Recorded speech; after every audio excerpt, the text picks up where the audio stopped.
o livro de João, capítulo 11. Nós vamos ler hoje, talvez o maior texto que você já leu em uma igreja. Amém?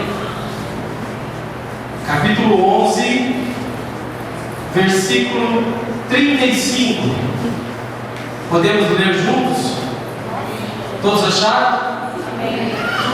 Diz assim: Jesus chorou. Mais uma vez, Jesus chorou. Amém. Talvez esse não é o menor versículo.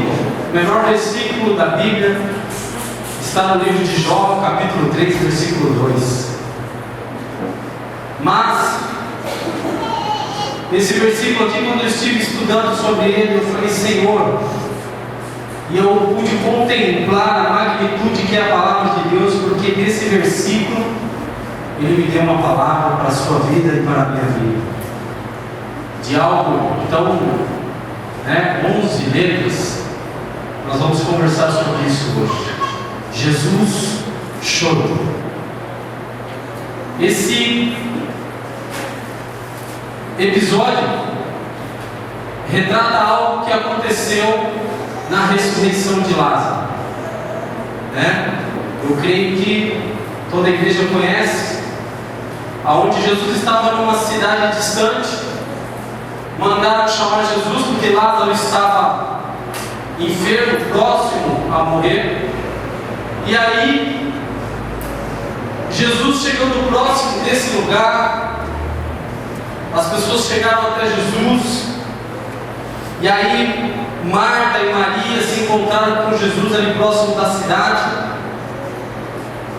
E aí Jesus, vendo aquelas pessoas chorando, porque Lázaro já tinha morrido, já estava enterrado, já se passavam 4 dias de quando Jesus foi avisado. E aí Jesus, olhando essas pessoas ali chorando, a Bíblia diz que Ele também chorou.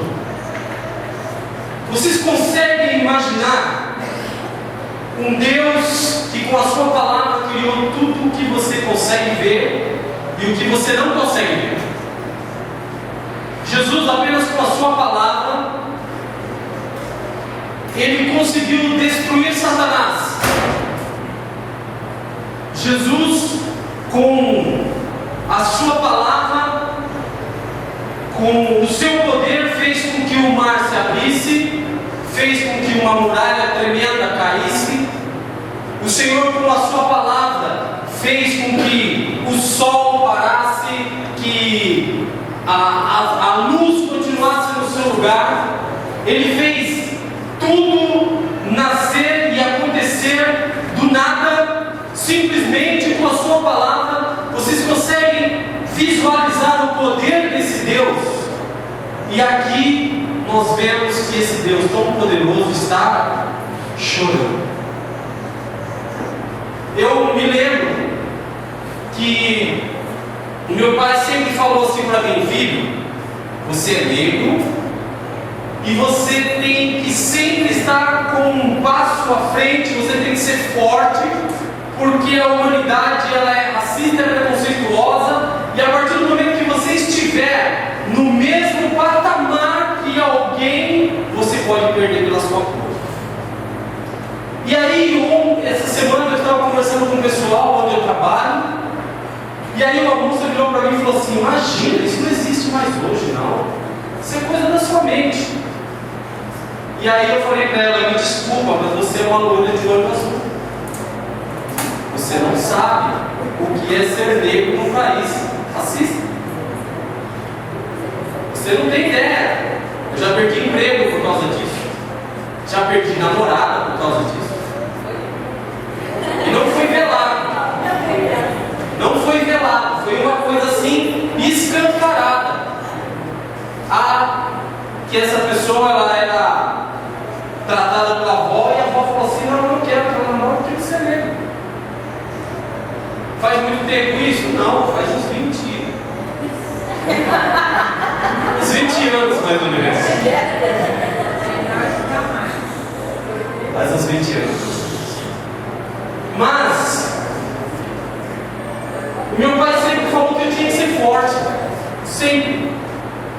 nós, homens, fomos criados com essa ideia, que homem não chora.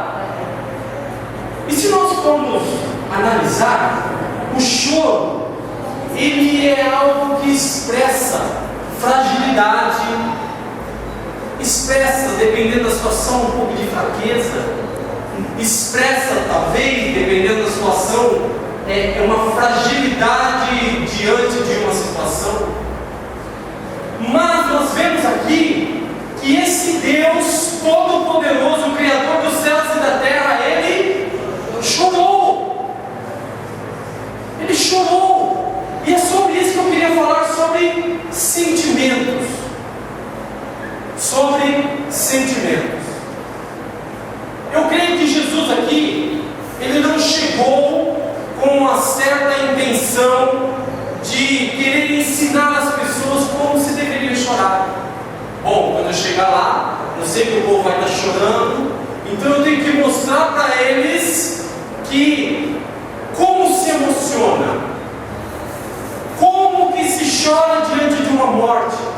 Seria como no final desse culto eu começar a chorar aqui para mostrar para vocês como que a gente deve se emocionar. Não, Jesus, Ele não quis mostrar nada para ninguém, Ele simplesmente expressou o que Ele estava sentindo. Jesus chorou. E tem muitas coisas que têm acontecido conosco, cristãos, que nós estamos com medo de expressar os nossos sentimentos, muitas vezes. E isso está nos fazendo como um repolho. Nós vamos nos fechando, nos fechando, nos fechando.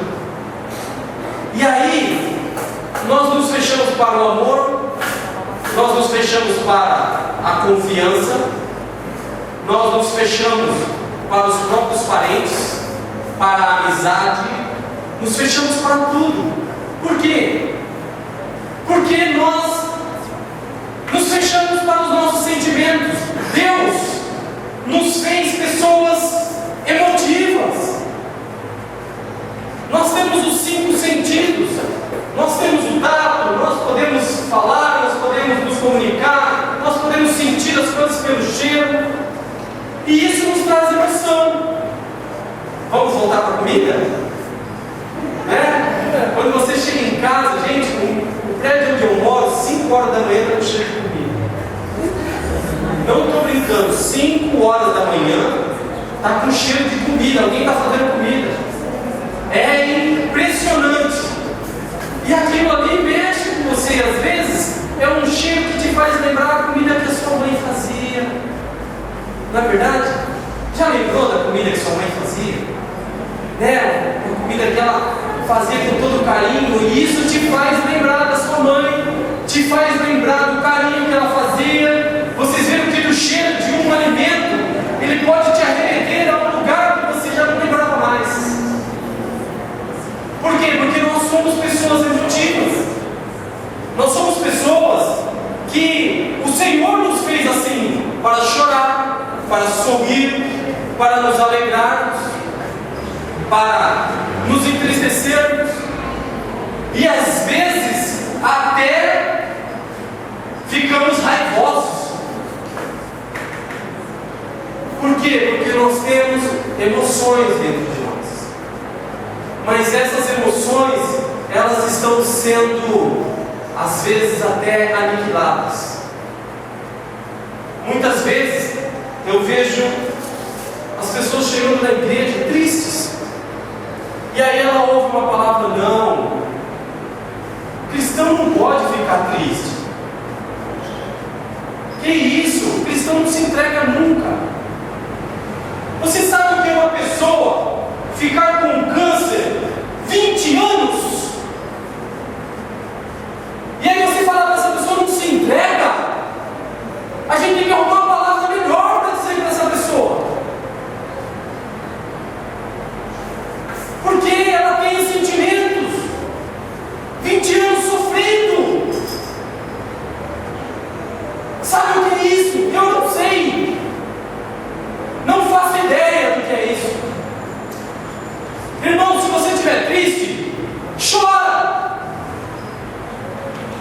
vezes a pessoa chega, não, irmão, não fica triste, não sabe nem o que a pessoa está passando.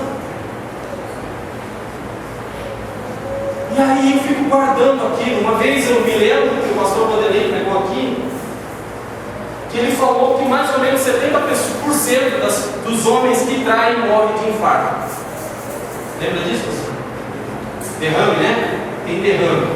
Mais ou menos 70% dos homens que traem sua mulher tem derrame. Por quê?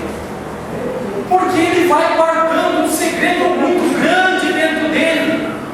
Sentimentos ficam lá dentro e o homem não expressa para ninguém. E aquilo leva para onde? Para a morte. Irmãos, existem coisas que estão guardadas no nosso passado que a gente acha que não existe mais, mas ela está acabando conosco. Quem aqui já recebeu uma palavra que te machucou muito? Levanta a mão, só para saber se vocês estão comigo. Irmãos, e essa palavra que você recebeu, se você não liberar perdão, ela vai te levar para o inferno. Ela vai te matar. Se você não liberar esse sentimento que fica dentro de nós, por causa de uma palavra maldita, ela vai te matar. E nós vemos que Jesus, Ele chorou e nós não queremos expressar os nossos sentimentos. Eu não quero falar. Irmãos, olha, incessantemente eu vejo na internet, cultos em outros lugares, ensinamento, palavra, aqui na nossa igreja, e fala-se sobre perdão. Só que isso é uma coisa que ela só vai fazer o efeito se eu colocar em prática, se eu perdoar e se eu pedir perdão.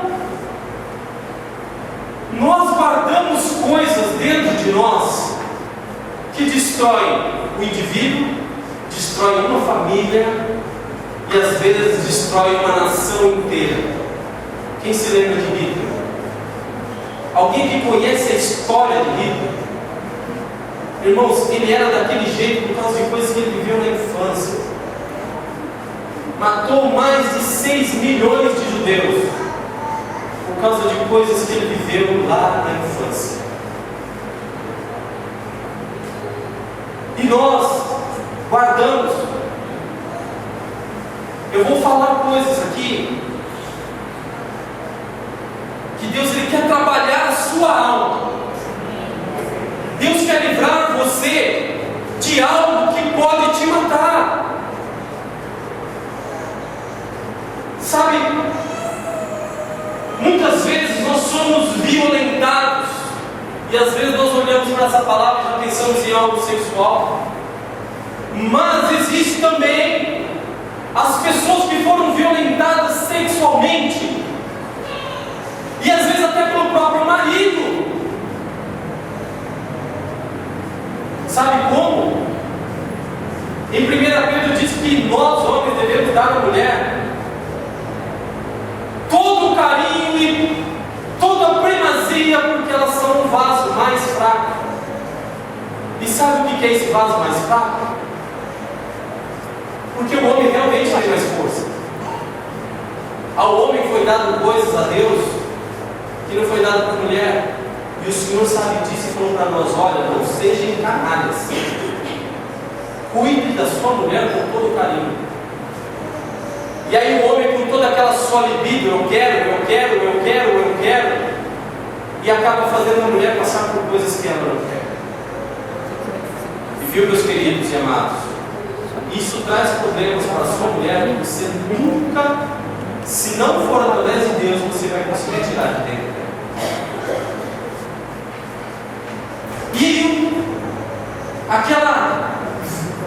aquela violência que nós passamos dentro da nossa própria casa, que é a violência verbal. Quantos aqui já não disseram para o seu filho, desse jeito você não vai dar em nada?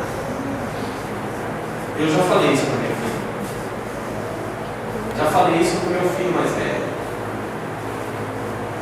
Irmãos, não fazem ideia do que isso faz na mente de uma criança, de um adolescente. É uma violência tão grande quando nós falamos isso, que para ela te olha, pai, como a pessoa mais maravilhosa do mundo. E a pessoa mais maravilhosa do mundo disse que eu não vou prestar para nada. Se você tiver coragem, chega para o seu filho hoje e peça perdão por causa disso. Você vai curar o seu filho de um mal posterior. Eu já ouvi diversas vezes: quem você pensa que você é? Você não está querendo ser demais para você, não?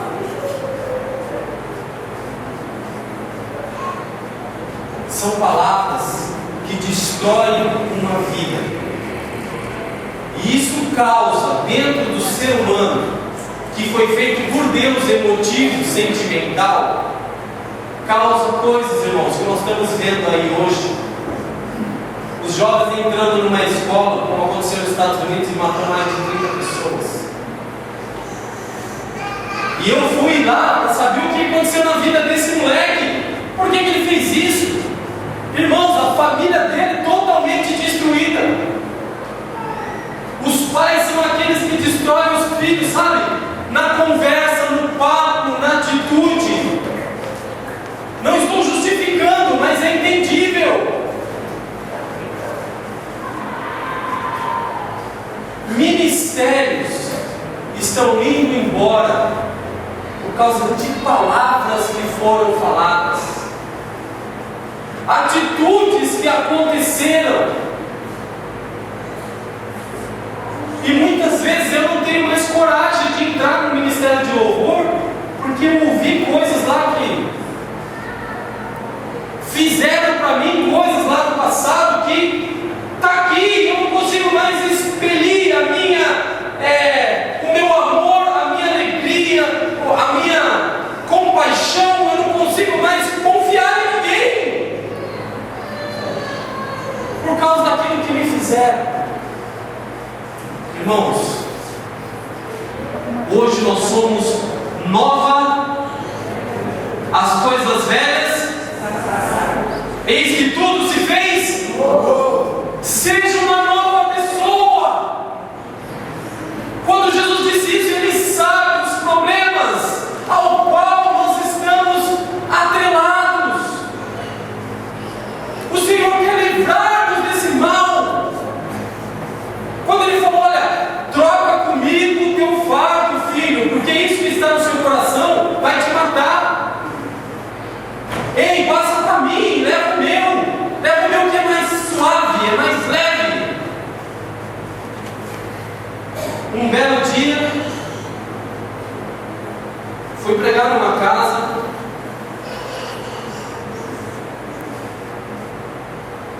e eu já falei isso aqui, e uma irmã,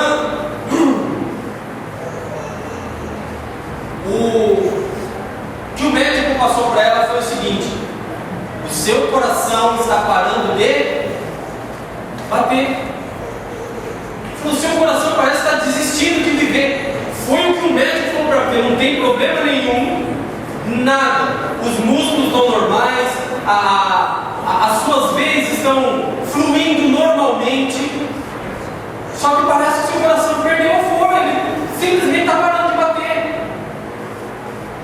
E aí nos chamaram para ela fazer um culto na casa dela, e a palavra que Deus me deu foi a seguinte: fala para ela que se ela não perdoar, ela vai morrer. E aí eu comecei a pregar ali e falar sobre perdão. E aí essa irmã chegou para mim depois, no final do culto, falou: há 25 anos atrás o meu marido me traiu. Irmãos, 25 anos, não foi o ano passado, 25 anos atrás, o meu marido me traiu e eu não consigo perdoar. Mas hoje, eu sei o que eu devo fazer.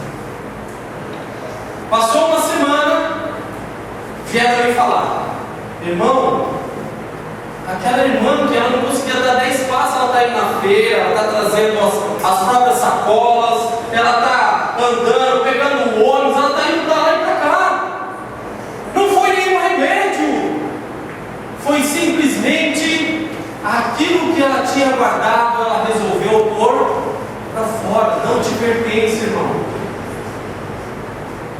Não te pertence. Repreende as palavras que foram colocadas sobre a sua vida. Eu li um livro, é lógico, né? Eu li um livro, e talvez é o melhor livro que eu já li na minha vida, mas ele é tremendo. Ele fala assim: há poder em suas palavras. Irmãos, você não sabe o mal que você pode fazer com a sua boca, e não faz ideia do bem que você também pode fazer com a sua boca. Uma vez, um pastor de uma igreja começou a passar mal, e cancerígeno, foi parar no leito de um hospital. E então tinha uma pessoa naquela igreja que falava dele demais, mal, e ela foi lá para visitá-lo, pedir perdão. E aí o pastor falou assim para ela: pega esse meu travesseiro e rasga, por favor. E ela abriu, e ele falou assim: agora eu gostaria que você jogasse todas as penas que tem dele pela janela. E ela foi e jogou. E aí ele falou assim: agora faz para mim o seguinte, vai lá embaixo e colhe pena por pena. E ela falou: impossível. E aí ele disse assim: assim são as palavras, depois que são lançadas, você não consegue mais recolher. Irmãos, em nome de Jesus, o Senhor diz que não pode sair de uma boa mina água boa e água ruim. Se o que você for falar não passar pelas peneiras que o pastor está cansado de pregar aqui, não fala. Não acarrete nas pessoas sentimentos que vão matar lá na frente. E esses sentimentos que estão dentro de nós, por que que Deus nos deu esse sentimento? Por que que Deus nos deu sentimento? Se você procurar na Bíblia, as pessoas que estavam perto de Jesus, que estavam precisando de um milagre, a maioria delas apelaram, sabe para quê, irmãos? Para o sentimento de Jesus. Todas elas falavam assim: Senhor, tende misericórdia de mim.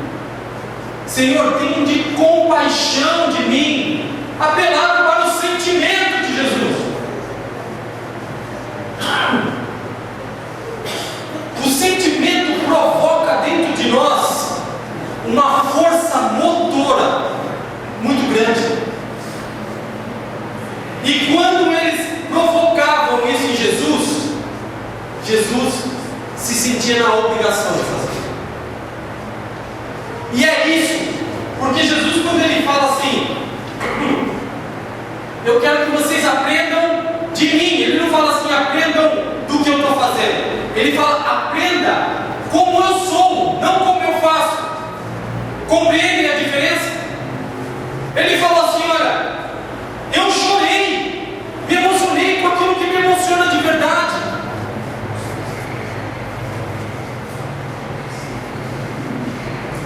Exatamente. Quando o Senhor estava passando, de repente ele viu um cortejo fúnebre. E aí, quando ele olhou para aquela mulher, a palavra diz que ele se moveu de íntima compaixão. Sabe por que íntima compaixão? Quer dizer entranháveis, íntimo, coisa. Sabe quando você sente aquele friozinho na barriga?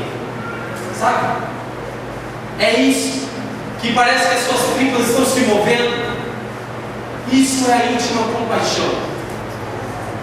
Na antiguidade, eles achavam que o centro das nossas emoções não era o coração, era aqui, no nosso ventre. Por quê? Porque é onde eles sentiam frio, sentiam aquele remexer que nos impulsionava a fazer algo. E essas coisas parece que está faltando no meio de nós, irmãos. Sabe o que vai nos impulsionar a fazer algo para o próximo? O dia que eu ver alguém deitado no chão e eu não fizer isso aqui, ó.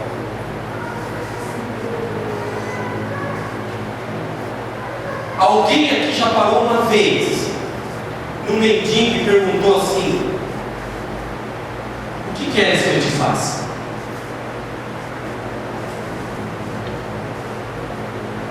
Era o que Jesus estava cansado de fazer.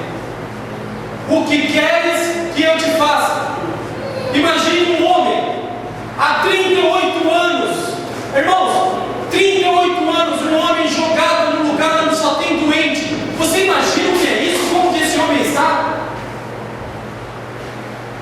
E aí, a palavra diz que o Senhor chegou ali, o Senhor se comoveu tanto com aquele homem que ele não olhou mais para ninguém. E aí ele chegou para ele: o que você quer que eu te faça, meu querido? Às vezes parece até engraçado, né? Um homem enfermo perguntar o que ele quer, acho que ele vai falar: eu quero ser curado.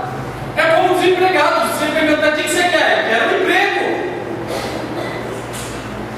Mas aquilo mexeu tanto com Jesus, mexeu com os sentimentos, que ele falou assim: não tem como sair daqui sem fazer algo para ele. E é isso, irmãos, que Deus quer que você seja emotivo. Ele te fez para ser emotivo, porque a emoção vai fazer com que a sua força motora seja colocada para fora. Sorria com os que e chore com os que. Quem é que vai fazer isso? Sentimento. Se eu for duro com as pessoas, se ela chorar, não vai me abalar. E se ela sorrir, vai dar vontade de saber por que ela está sorrindo. Mas nós precisamos colocar essas coisas para fora. Nós fomos feitos para isso: chorar, sorrir, sofrer. Não tem como não sofrer nesse mundo que nós vivemos. Aí você vê uma família muitas vezes sendo destruída por Satanás. E aí você encontra com essa pessoa e a pessoa fala assim: irmãos, na minha casa está terrível. Não, irmão, que isso? Está repreendido em nome de Jesus. Repreende, mas não repreende a emoção que a pessoa está sentindo. Porque, irmãos, talvez aqui muitos nunca passaram pela situação de ter uma família destruída por causa de drogas, por causa de bebida, por causa de briga, de traição. Eu já tive droga na minha família. E eu sei o que uma família passa por causa da droga. Tudo que você construiu é fumado para aquela pessoa. Tudo que uma família conseguiu construir é destruída por causa do álcool. E você vê tudo evaporando. E aí você não quer que uma mãe, às vezes, chore. Não, mãe, que isso? Você é cristã. Deus é contigo, levanta essa cabeça. Muitas vezes a pessoa está precisando só de um ombro. Não está precisando da sua palavra, está precisando do seu ombro, só isso. Jesus, ele chorou e ficou chorando. Uma vez, Jesus no Getsemane, ele estava com seus 12, mas sempre tinha aqueles 3 que iam um pouquinho a mais, né? Pedro, Tiago e João, e que Deus possa levantar 3 pessoas, sabe? Que você seja sempre uma pessoa que vai um pouquinho mais além com o Senhor. E o Senhor tinha aqueles 3, e ali, presta atenção no que eu vou falar para vocês. Jesus começou a chorar. Nós conversamos da última vez que eu peguei. E Jesus, ele começou a chorar, aquelas lágrimas, e o seu corpo começou a suar sangue junto com o seu suor, porque o sentimento de Jesus era muito forte naquele momento. Mas não é sobre isso que eu quero me ater. De repente o Senhor volta aos 3 apóstolos, e eles estão o quê? A palavra fala que eles estão fazendo o quê? Dormindo. Irmãos, eu já vi tanta gente pregando sobre isso, e falando assim: poxa, esses caras vendo Jesus sofrer e não conseguiram ficar 1 hora acordados. Você sabe que o sofrimento causa na pessoa, uma das primeiras coisas, relaxamento, e a pessoa sente sono. Eles estavam vendo o seu mestre ali se esvaindo em sangue e suor, sabendo que ele ia morrer. E eles estavam ali, irmãos, era mais ou menos 2, 3 horas da madrugada. Já estavam com sono naturalmente, e passando por toda aquela pressão de Jesus falando que vai morrer, que vai morrer, que vai morrer, que vai morrer. O corpo deles sentiu aquela necessidade do sono. E quantas vezes nós pregamos metendo o pau nesses irmãos porque eles estavam com sono? E isso acontece conosco quando nós vemos alguém colocando as suas emoções para fora, nós a criticamos, e aí a pessoa começa a fazer como um repolho. É por isso que muitas pessoas na igreja estão doentes e não sabem por quê. Coisas que estão guardadas lá na alma. E o Senhor quer te livrar disso. Repreenda tudo aquilo que foi lançado sobre a sua vida. Se você hoje puder chegar na sua casa e ligar para aquela pessoa a quem você tem que pedir perdão, que já pediu perdão para você e você não teve a chance, ou não quis, ou por alguns eventuais motivos, não lançou o perdão sobre aquela pessoa, faça isso hoje. Faça isso hoje.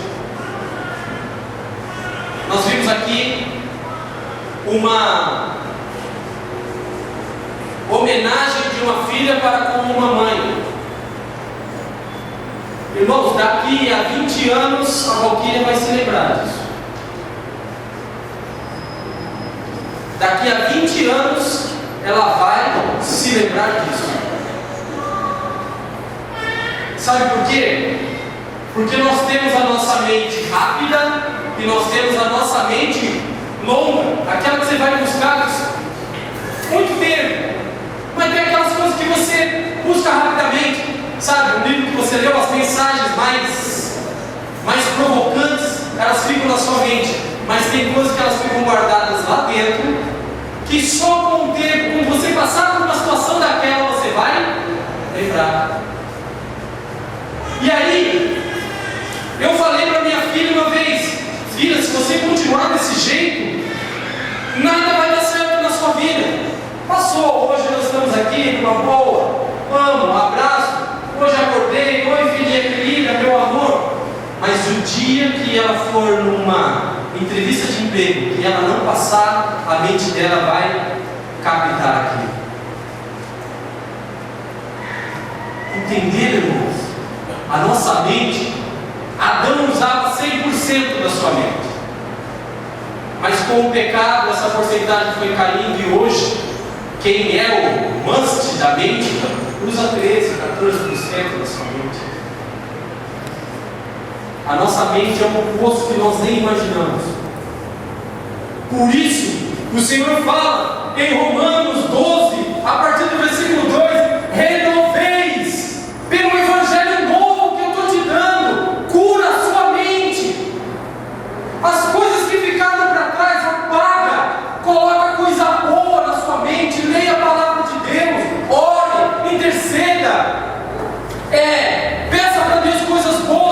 pessoas. Irmãos, nós temos algo dentro de nós que é uma bomba relógio. Os nossos sentimentos, ou ele vai explodir para o bem, ou ele vai explodir para o mal. Uma hora vai acontecer. E o que nós temos que fazer? A primeira coisa que diz da armadura: vamos vestir o quê? O capacete. Sabe por quê? Porque ele blinda a nossa mente do mal. É a primeira preocupação do Senhor: blindar a nossa mente. O que nós pensamos, o que nós falamos, o Senhor quer blindar a nossa mente do mal. Eu estou preparando uma mensagem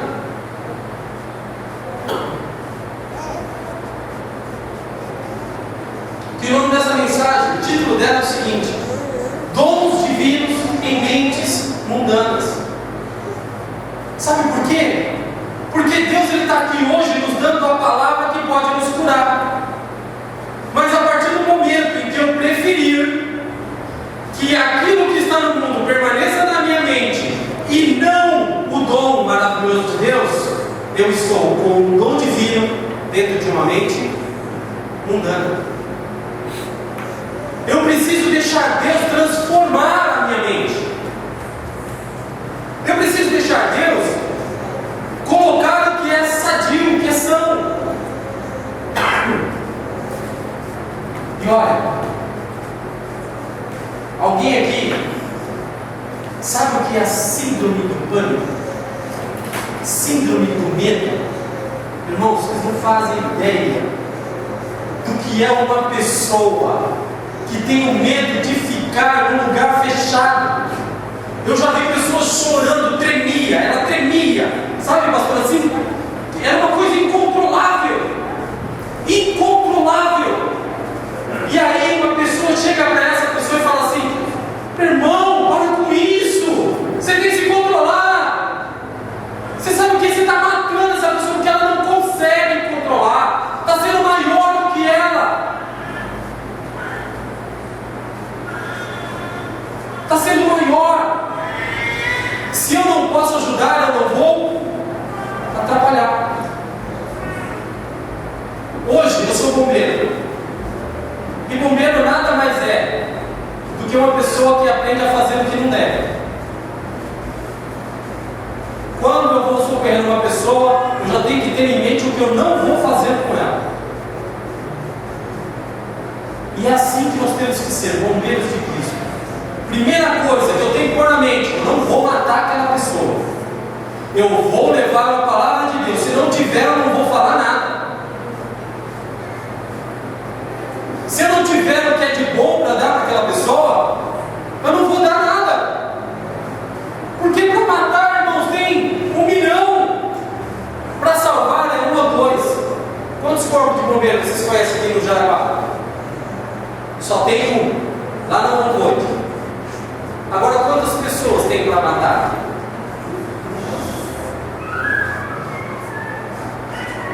E nós que temos a condição de salvar, muitas vezes não estamos matando. Uma vez eu vi, eu creio até que o pastor Rodrigues já falou sobre isso, a questão de você sempre querer fazer o bem.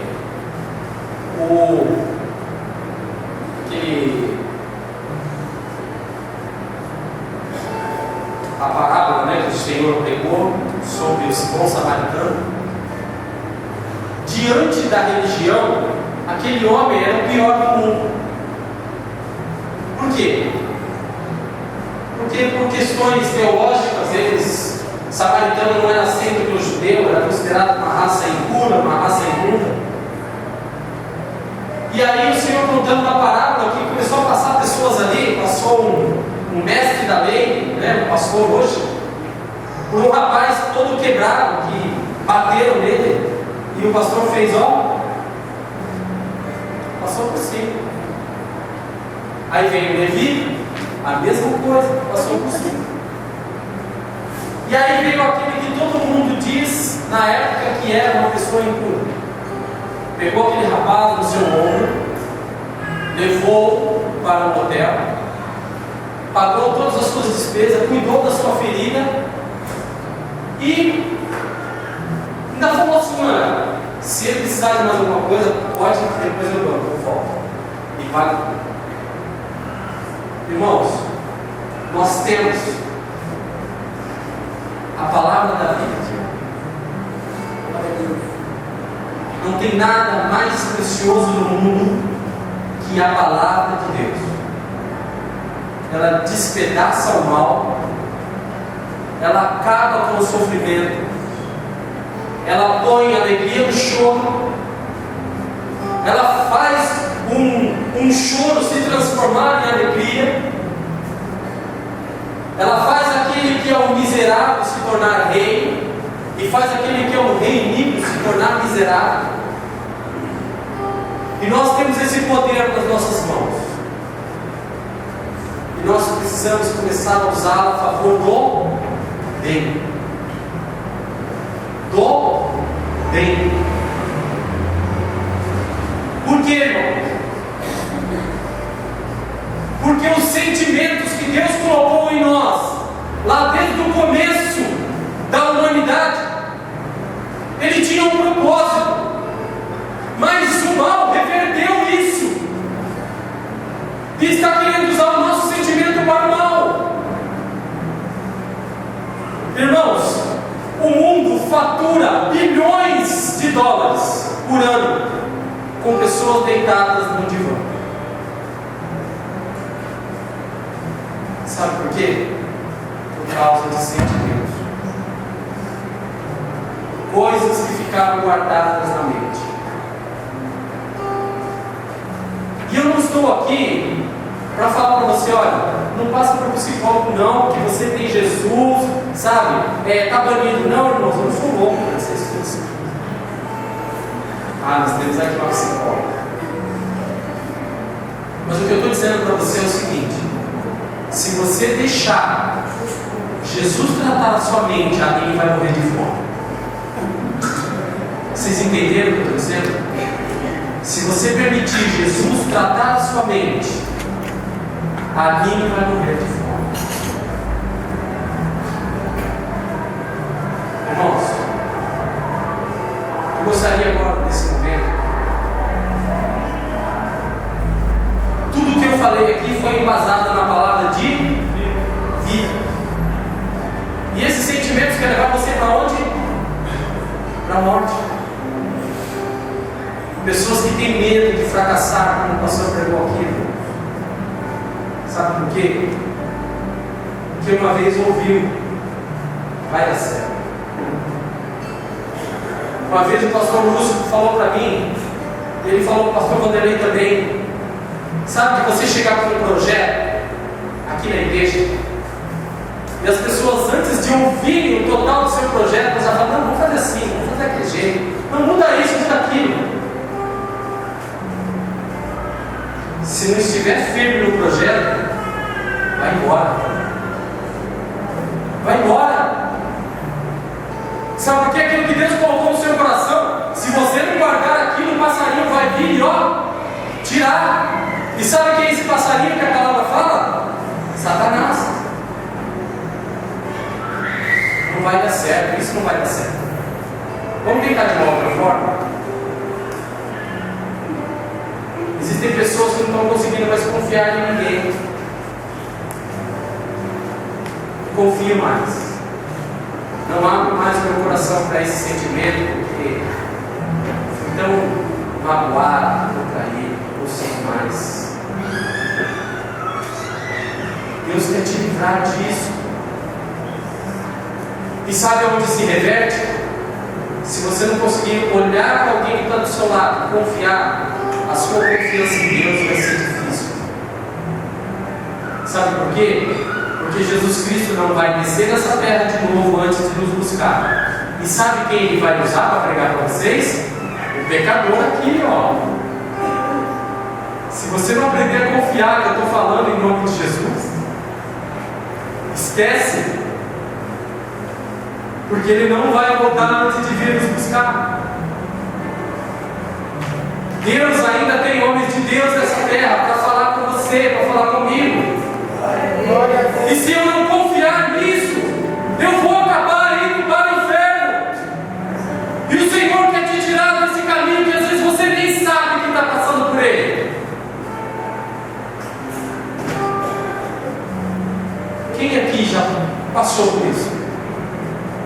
Muitas vezes não conseguiu confiar. Muitas vezes chegou num momento de fracasso e falou assim: poxa, eu não entendo nem por que eu perdi as minhas coisas. Quem já passou por isso? Quem já foi traído? Por um amigo, por um esposo, por uma esposa? Gostaria que você se levantasse a mão e viesse